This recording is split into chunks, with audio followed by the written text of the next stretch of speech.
हम अभी सुना देते हैं राहुल गांधी क्या कुछ कर रहे हैं, प्रेस कॉन्फ्रेंस कर रहे हैं, क्या कह रहे हैं, सुनते हैं। सबसे पहले ये जो हमारे स्टूडेंट्स हैं,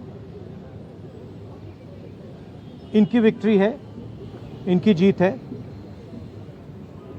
जो हिंदुस्तान का फ्यूचर है।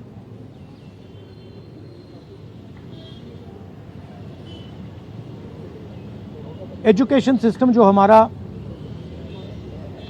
हमारी शान हुआ करती थी, पूरी दुनिया में एक्नॉलेज था कि हिंदुस्तान का एजुकेशन सिस्टम बहुत बढ़िया है।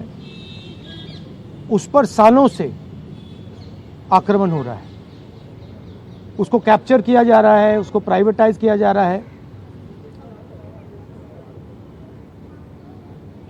उस पर रिएक्शन था। बेरोजगारी पर रिएक्शन था, और जो हिंदुस्तान का जो आज हालत है, जो सिचुएशन है, उस पर रिएक्शन था।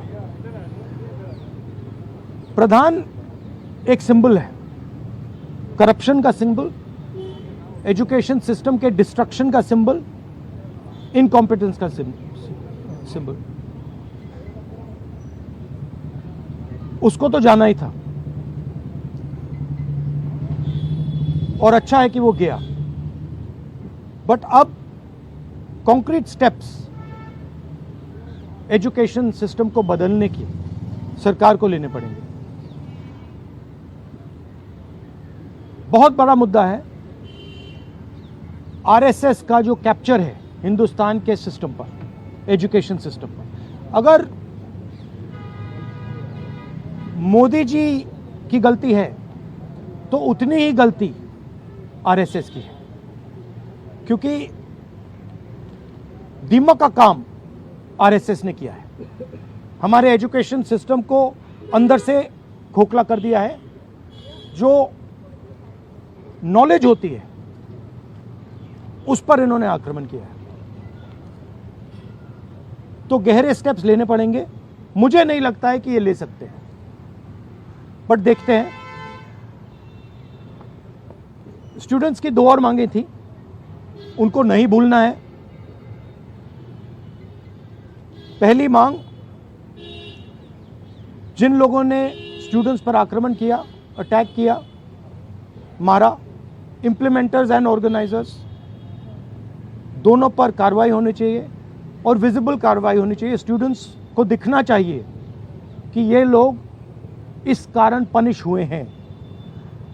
और दूसरी बात, जो मेन ऑपरेटर हैं सिस्टम के, नरेंद्र मोदी जी, उनको हिंदुस्तान के स्टूडेंट्स से अपोलोजाइज करना चाहिए। तो ये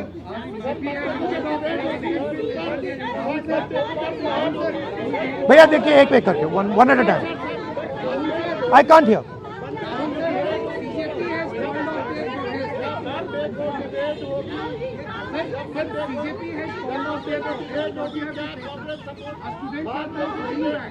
Okay, please, one at a time. I can't answer otherwise. No, I'll tell you. You go ahead. BJP has called off their protest, and students are now going back. Their 2 demands, sir, as you mentioned, that has been not fulfilled. So, what will be your step in the parliament when parliament commences on Monday? Well, they are also bringing a new bill, sir. The first thing is that we hold Mr. Amit Shah directly responsible for the violence that has taken place against our students. He authorized the shooting of our students. He authorized the use of lethal weapons, pellet guns, on our students. So that for us is a fundamental issue. We will not accept our own forces shooting the future of India. So that is going to be a major issue in Parliament. Of course, the students, as I said, have also got the demand of an apology from the Prime Minister.